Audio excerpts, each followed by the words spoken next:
കാലചക്രം കറങ്ങിത്തിരിഞ്ഞപ്പോൾ ദിവസങ്ങളെ ഉന്തി മാറ്റി ആഴ്ചകളും, ആഴ്ചകളെ ചവിട്ടിത്തെറിപ്പിച്ചുകൊണ്ട് മാസങ്ങളും, മാസങ്ങളെ എടുത്തെറിഞ്ഞുകൊണ്ട് വർഷങ്ങളും. ഈ കാലയളവിൽ പങ്കജാക്ഷിയുടെ കൈ വളർന്നു, കാൽ വളർന്നു, ശരീരം മൊത്തം വളർന്നു. കാച്ചി കുറുക്കിയ മൈദാമാവിൻ്റെ കളറും കാതിലുള്ള തടിയിൽ കൊത്തിയെടുത്ത പോലുള്ള ശരീരവും പങ്കജാക്ഷിയെ ഖജനാക്കുഴി സ്ത്രീകളുടെ അപ്സരസാക്കി. പങ്കജാക്ഷി കോളേജിൽ പോകാൻ തുടങ്ങി. കോളേജിൽ പോകുമ്പോഴും വരുമ്പോഴും പല പൂവാലന്മാരും പലരും പല കമാൻഡുകളും പറയാറുണ്ട്. പങ്കജാക്ഷി എന്നാൽ അതൊന്നും വകവച്ചിട്ടില്ല. പങ്കജാക്ഷിക്ക് പഠിച്ച് ഒരു നല്ല നിലയിലെത്തണം, അതായിരുന്നു പങ്കജാക്ഷിയുടെ ലക്ഷ്യം. പെട്ടെന്നൊരു ദിവസം കോരിച്ചൊരിയുന്ന മഴ, കുടയുമില്ല, എന്ത് ചെയ്യുന്നുവെന്ന് അറിയാതെ പുസ്തകങ്ങളും മറ്റും എല്ലാം തറയിൽ പോയി. പങ്കജാക്ഷി പരിഭ്രമിച്ചു. എന്നാൽ തൊട്ടടുത്ത ഒരു കടയുടെ തിണ്ണയിൽ നിന്ന ഒരു മാന്യൻ, അദ്ദേഹം ഓടി വന്നു പങ്കജാക്ഷിയുടെ പുസ്തകങ്ങളെല്ലാം പറക്കി കയ്യിൽ കൊടുത്തു. എന്നിട്ട് ഒരു ടാറ്റ പോലും പറയാതെ പങ്കജാക്ഷി നടന്നുപോയി.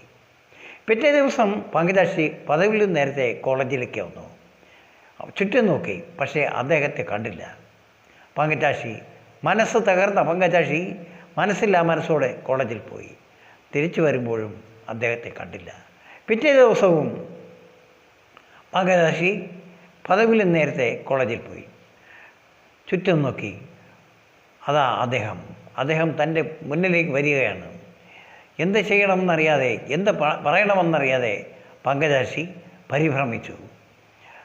അദ്ദേഹം തൻ്റെ മുന്നിൽ വന്നുകൊണ്ട് ചോദിക്കുകയാണ്, എന്താണ് പേര്? എന്ത് പറയണമെന്നറിയാതെ പങ്കജാക്ഷി ചുറ്റും നോക്കി, ആരും കാണുന്നില്ല. പങ്കജാക്ഷി, എൻ്റെ പേര് പഞ്ചശീലൻ. പങ്കജാക്ഷിയും പഞ്ചശീലനും. പിന്നെ പല ദിവസങ്ങളിലും പല സ്ഥലങ്ങളിൽ വെച്ചും പങ്കജാക്ഷിയും പഞ്ചശീലനും തമ്മിൽ കണ്ടുമുട്ടി. ഒരു ദിവസം ചില കൂട്ടുകാർ പങ്കജാക്ഷിയുടെ അരികിൽ വന്ന് ചോദിക്കുകയാണ്, ഇടിയാരാണടി പങ്കി ഇവനൂരാ കൊടുക്കാണോ?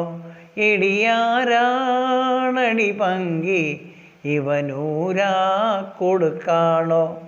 ഞങ്ങളുടെ ബന്ധുവാ സ്വന്തമാ കോഴിക്കോട്ടെ അങ്കിളിൻ്റെ നാട് വിട്ട പുത്രനാരാണടി പങ്കി ഇവനൂരാ കൊടുക്കാണോ?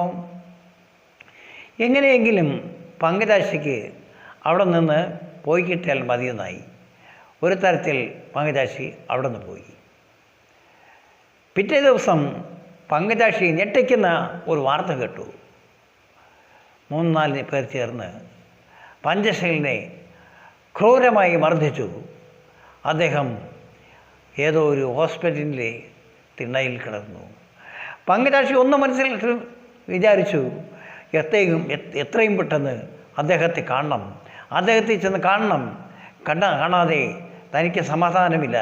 അവൾ ഓടി ആ കാണുന്ന ഹോസ്പിറ്റലിൻ്റെ തിണ്ണയിലെത്തി. ആശുപത്രിക്ക് ചുറ്റും നോക്കി. അത് ആ തിണ്ണയിൽ അദ്ദേഹം കിടക്കുന്നു. അദ്ദേഹത്തിൻ്റെ അരികിൽ വന്ന് ചോദിച്ചു, പഞ്ചേഷ, ഇത്ര പെട്ടെന്ന് എന്നെ വിട്ടു പോയോ? അപ്പോഴാണ് പഞ്ചശീലൻ, ഇല്ല പെണ്ണേ, ഞാൻ അത്ര പെട്ടെന്നൊന്നും പോവില്ല. അപ്പോഴാണ് പങ്കജാക്ഷിക്ക് ഒരു സമാധാനമുണ്ടായത്. പിന്നെ പഞ്ചശീലനെ താങ്ങി അവൾ തൻ്റെ വീട്ടിലേക്ക് പോയി. വീട്ടിൽ ചെന്നപ്പോൾ അച്ഛനും അമ്മയും പഞ്ചശീലനെയും പങ്കജാക്ഷിയെയും വരവേറ്റു.